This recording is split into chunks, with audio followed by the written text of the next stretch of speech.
Pra você ter uma ideia, mais de 16 milhões de africanos tiveram que se deslocar e estão numa situação de sofrimento e de perseguição por causa da sua condição de cristão. Mas a situação também é igualmente preocupante no Sudão, na Eritreia, no Iêmen, na Coreia do Norte. Recentemente, a China aumentou a sua pressão também do controle religioso da população. Eu estive num lugar na África e eu entrei numa casa onde jihadistas cortaram o pescoço das pessoas. Eu vi o sangue nas paredes. Eu mesmo estive na China visitando uma vez, entrei numa livraria cristã e vi Bíblia vendendo lá. Se eu, como estrangeiro, chegar lá e quiser comprar uma Bíblia, não tem problema. Agora, se um sujeito é cidadão chinês, ele é de lá e ele quer comprar a Bíblia, você tem, por exemplo, uma igreja estatal que o próprio Estado está dentro e controla tudo. O que é um anticristo? Alguém que se coloca no lugar de Cristo. Mas ele vai se apresentar como um líder religioso, se colocando no lugar de Cristo? No meu entendimento... Contra os cristãos? E no meu entendimento, é porque Cristo quer dizer ungido. Cristo quer dizer alguém especialmente posicionado para trazer, vamos dizer, solução e salvação. Então, se chegar um indivíduo, imagina só um indivíduo que chega aí dizendo o seguinte: pessoal, olha, tá vendo os problemas desse tipo, a gente resolveu. E esse indivíduo, porque muitas expectativas religiosas, não só cristãs, aguardam uma espécie de mensageiro divino que vá resolver. Quase todo mundo tem uma expectativa meio messiânica nesse sentido. Então esse indivíduo vai juntar aquilo que envolve política e religião e vai conseguir ter uma espécie de domínio geral na humanidade. A ideia aparece em 2 Tessalonicenses capítulo 2, né? Ele vai se colocar inclusive no lugar santo, né? Então ele vai convencer meio mundo disso, e aqueles que não aceitarem a sua condição, essas pessoas serão fortemente perseguidas. Entendi. Então vamos recapitular. Será uma pessoa, um líder global, que se apresentará também de uma forma como também um líder religioso. E você está falando sobre que pessoas que não aceitarem serão perseguidas, né? A gente está tendo casos de perseguição aos cristãos. Muito forte. Estão aumentando. A gente teve recentemente, até mesmo na Nigéria, né? Perseguição de cristãos sendo executados. A gente tem algumas imagens que vazaram aí na internet que eram realmente, assim, preocupantes. Era uma coisa que, para mim, não estava acontecendo, assim, de modo generalizado. A gente vê, por exemplo, em alguns países que o cristianismo é proibido, né? Júnior, eu já vi isso de perto. Já estive lá. A coisa não é assim, infelizmente, a boa parte da mídia predominante, ela é orientada de maneira seletiva, né? Mas assim, para você ter uma ideia, mais de 16 milhões de africanos na África subsaariana tiveram que se deslocar e estão numa situação de sofrimento e de perseguição por causa da sua condição de cristão. O caso mais assim, urgente, que não é de hoje, o grupo Boko Haram, que atua principalmente entre os Fulas, no norte da Nigéria, já tem feito isso por décadas, sequestrar crianças, meninas, estupros, queimar igrejas, matar. Isso já é um negócio que acontece há muito tempo. Nós temos dezenas de milhares de mortos na Nigéria, mas a situação também é igualmente preocupante no Sudão, é preocupante na Eritreia, é preocupante também no Iêmen, na Coreia do Norte. Isso já é há muito tempo. Recentemente a China aumentou a sua pressão também do controle religioso da população. Eu estive num lugar na África e eu entrei numa casa onde jihadistas cortaram o pescoço das pessoas. Eu vi o sangue nas paredes do lugar. Viu? Eu vi. Estava recente? Sim. Meu Deus. Aconteceu algumas semanas antes e estava lá, porque a gente estava num projeto missionário de ajuda a comunidades muito necessitadas naquele lugar. Então, o negócio não é de hoje. É o Boko Haram? Na Nigéria, sim. Na Nigéria. Mas tem 17 grupos que fazem isso no mundo. Meu São Deus. grupos jihadistas. Mas eles são o quê? Por que eles estão perseguindo cristãos? Não, veja bem. Quando você olha a tradição islâmica, ela é muito ampla e diversificada. Os muçulmanos são pessoas como todo mundo E uma boa parte dos muçulmanos são muçulmanos até seculares, né? Eles vivem assim a vida comum. Mas entre aqueles que se definem mais religiosos, existe um grupo que segue uma proposta jihadista, ou seja, nós vamos convencer os outros da religião a partir da exigência de que eles aceitem o que nós determinamos.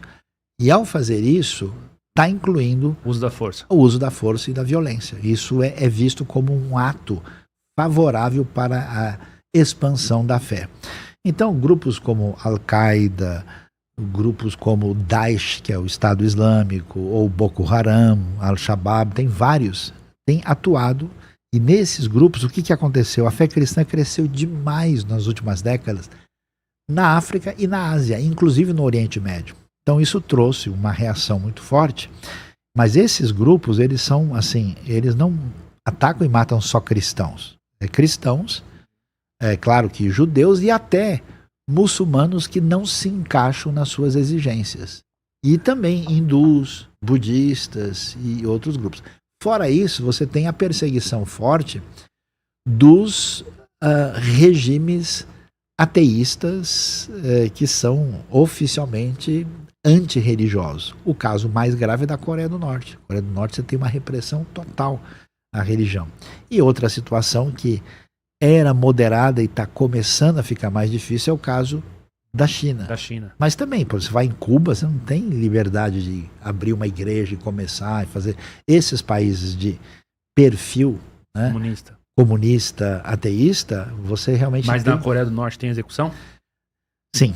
Não é do mesmo jeito, não é uma coisa como feita assim, mas se você desobedece, sai fora. Aí seria o Estado, né? Não é nem um grupo. É o Estado. Exatamente. Mas, por exemplo, você tem um país como o Talibã, né, o Afeganistão com o Talibã, onde o Talibã domina o Estado. Se você tem um país com o regime do Irã, por exemplo, então... Mas e o Estado nesses outros países da África, como o senhor falou? Deixa eu pegar um pouquinho de água pro senhor. Por exemplo, o Estado na Nigéria, eles são cúmplices, são omissos ou o que acontece? Saiu do controle? Não, a Nigéria é um país muito amplo, diversificado, ela tem mais de 300 etnias, né? É um país gigante, tem uma população hoje até ultrapassando a população brasileira. Ela tem três etnias principais, né? Os Ibos, os Yorubás e os Hausas, né? Os Hausas são muçulmanos, os Ibos e Yorubás são de tradição cristã, mas o que acontece?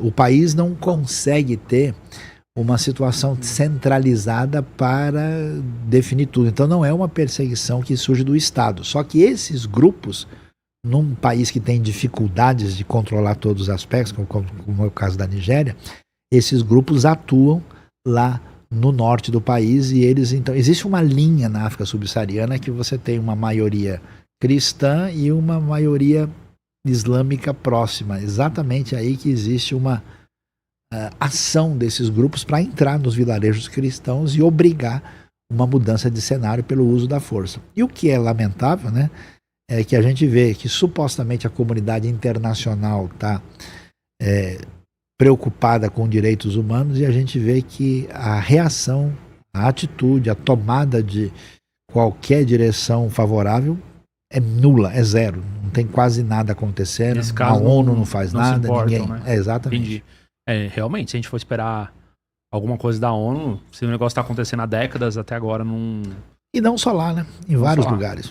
Eu vi que a Nicarágua, né? A Nicarágua teve padre preso, né? Começou a prender e a expropriar os bens das igrejas, começou a tomar conta bancária de pessoas e tal. Tudo por causa de uma questão religiosa. Não é só isso, é porque assim, a religião, ela habita no coração das pessoas e ela tem uma prioridade na caminhada dos indivíduos e ela está relacionada com a sua liberdade. Quando você tem um Estado que quer ser totalitário e dominar o cenário, o que acontece? A religião se torna um problema, né? E aí, o que o Estado imagina? Olha, se eles não tiverem fidelidade total a nós, se o Estado, no certo sentido, não tomar o lugar de Deus, a gente não consegue manter as coisas dentro do quadrado que a gente exige. Então aí eles passam a apertar cada vez mais. Vai dependendo da sede de controle do Estado totalitário para fazer isso. Então, quando Por exemplo, você tem um líder religioso respeitado num certo lugar e o Estado comete certas atitudes questionáveis. Esse líder se pronuncia e fala alguma coisa, é claro que o pessoal vai dar um jeito de mexer com isso e de calar a pessoa. O caso da Nicarágua foi uma coisa assim mais institucional, né? Como assim, foi o governo que chegou lá e falou, Sim, exatamente. Prendeu, você aí perdeu todos os bens, todo o dinheiro que você tinha na conta da instituição vem pra gente. E eu ia te perguntar se tem algum país que faz a mesma coisa assim com os evangélicos, de algum modo geral. Então, isso está acontecendo agora, por exemplo, na China.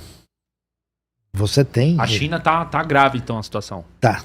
A China é muito grande, né? Gigantesca. É um país de 9 milhões e 600 mil quilômetros quadrados, uma população de 1 bilhão, de 400 milhões. Então, assim, a China tem mais de 500 etnias. Então, eu vou dizer para você, assim, que não é a mesma coisa em todos os lugares da China. Dependendo do lugar, até porque a China tem lugares de população... maioria islâmica. Sim. Em certas áreas, como os uigures, que são muito conhecidos, outros grupos menores. Você tem lugares de predominância sem religiosa, animista, e você tem lugares com uma presença cristã significativa. Talvez em breve a China vai ser o país mais cristão do mundo em termos de quantidade de pessoas seguindo a Cristo. Então chegou uma hora que o governo começa a se preocupar, né? E um lugar onde tem muito cristão, eles vão tentar dar uma barrada. Mas esses grupos religiosos, todos eles dentro do mesmo território, geram um conflito ou o governo está perseguindo especificamente os cristãos? Ele persegue os movimentos que em certos lugares preocupam ele. Então, por exemplo, se ele tem um determinado grupo religioso que o governo fala, não sabemos se esse pessoal vai ser permanentemente leal a nós. Então, a gente tem que prestar atenção. Não importa se eles são cristãos, muçulmanos, budistas, seja o que for, eles vão tentar controlar. Então, numa área que tem cristianismo crescente, muito certamente ali eles vão tentar botar um freio nesse processo. O cristianismo, como você fala, né? Como se ele está no coração das pessoas. Se ele está no coração das pessoas, ele não tem como você dividir isso, né?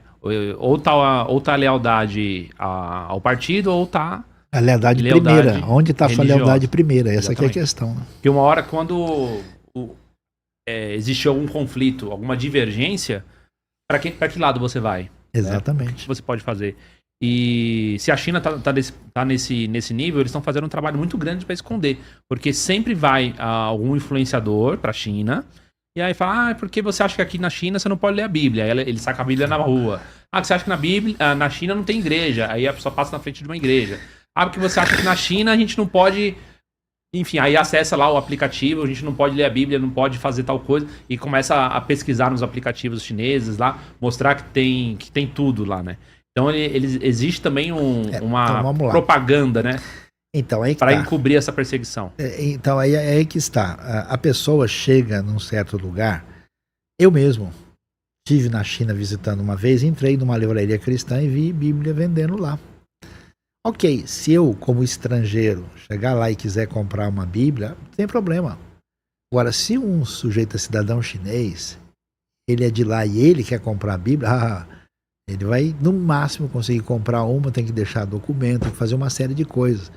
E assim, nesses países você tem tratamentos diferentes. Você tem, por exemplo, uma igreja estatal que o próprio Estado está dentro e controla tudo. Eles usam uma Bíblia com uma tradução diferente? Não, eles usam a Bíblia com tradução. Não fazem isso. Né? Agora, você tem igreja para estrangeiros. Então, um estrangeiro chega, um brasileiro, e fala, eu queria ir numa igreja cristã chinesa. Pois não, a igreja funciona lá, tudo é feito em inglês, só que o cidadão chinês não entra. Essa que é a questão. E você tem a igreja, digamos, autêntica, que é a igreja que a gente ouve falar nas notícias, que se esconde, faz os seus cultos dentro de casa, nesses lugares assim. Se o senhor quiser ir lá para a China, você arruma uma excursão, vai todo mundo fazer um mês de missão na China. Sim. Vocês querem chegar lá evangelizar as pessoas, aí você evangeliza um chinês. Ah, O que não, é isso? não, isso é proibido. É Totalmente, proibido. Você não pode evangelizar um chinês. totalmente proibido. E se o chinês já for cristão? Você encontrar um chinês cristão lá? Se você quiser encontrar um chinês cristão sem problema com o governo, que seja dentro da igreja oficial. E se você quiser abrir uma igreja? Aí não, isso não. Isso não existe. Você também não pode abrir uma igreja na China. Não, de jeito nenhum. Claro que não, né? Olha pra você ter uma ideia.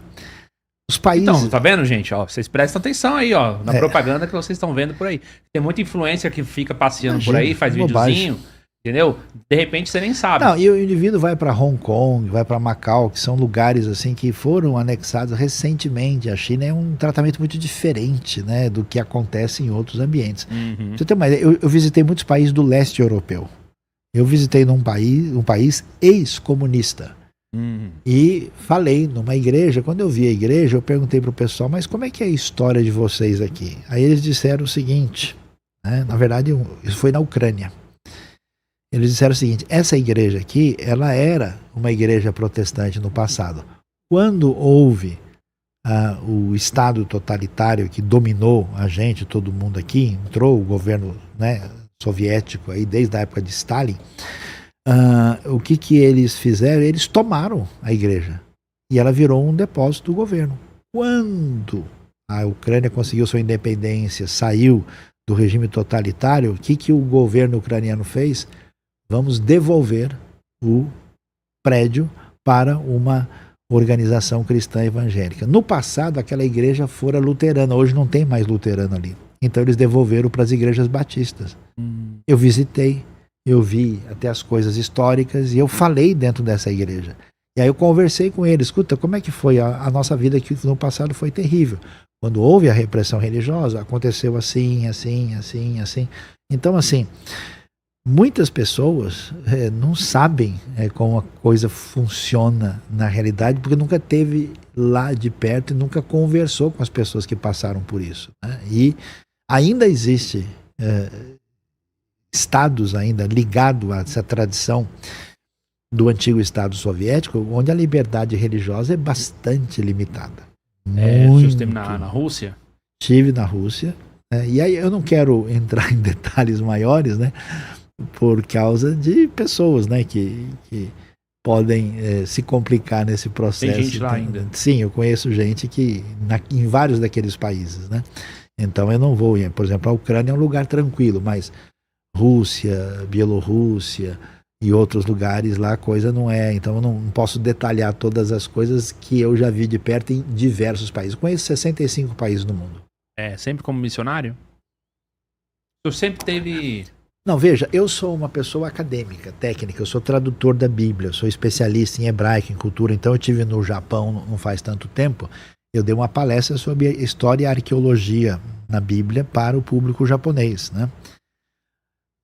Então, algumas das minhas viagens, elas foram levando grupos para fazer uma excursão histórica, arqueológica e também, né, envolvendo aspectos ligados à fé. Então eu fiz isso no Egito, na Grécia, na Turquia, em Israel, Jordânia, em vários lugares. Em alguns ambientes eu fui realmente com missão totalmente ligada à questão missionária. Missionária humanitária. Em alguns lugares a gente foi numa situação de pessoas com muita carência, necessidade de levar ajuda médica, humanitária e assim por diante. E nessa brincadeira, né, a gente então rodou, né, dependendo da... 65 países. 65 países. É bastante, é muito país. E isso na África, na Ásia, na Europa, nas Américas e assim por diante.